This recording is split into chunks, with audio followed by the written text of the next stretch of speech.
সরাসরি কথা বলছেন চিত্রনায়ক সাকিব খান, আমরা সরাসরি চলে যাচ্ছি সেখানে।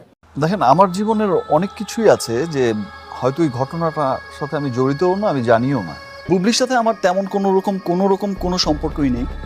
একদম। এখন আপনি হয়তো ভাবছেন এটা আজকের নিউজ, কিন্তু না, এটা কয়েক মাস আগে শাকিব খান নিজের মুখে স্বীকার করছিল বুবলির সাথে তার কোনো সম্পর্কই নেই।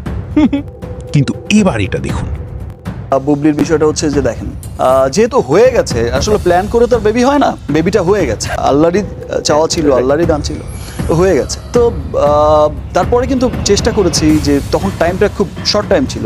ইউ মাইট বি থিঙ্কিং নাও, আপনি হয়তো এবার ভাবছেন শাকিব খান আগে বলল বুবলির সাথে কোনো সম্পর্ক নেই, তারপর বুবলির এই কন্যা সন্তানকে কি সামনে আনলো, ইন্টারভিউ দিল, আবার নিজের মেয়ে বলে স্বীকৃতি দিল।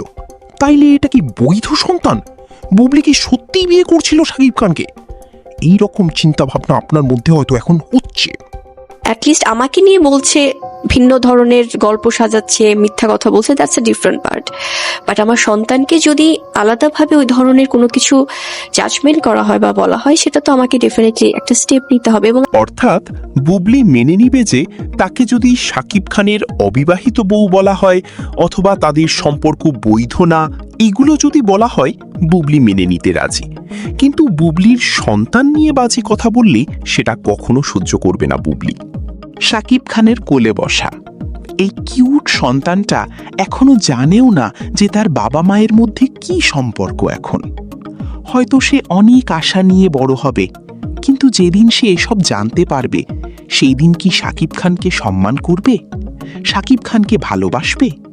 যে শাকিব খান নিজের সিনেমা নিয়ে ব্যস্ত, কিন্তু তার মা বুবলি যখন অসহায় ছিল তখন তার বাবা পাশে দাঁড়ায়নি। তো বন্ধুরা, কমেন্টে অবশ্যই বলবেন যে এই কন্যা সন্তান বড় হয়ে কি সত্যি শাকিব। ভালো থাকুন।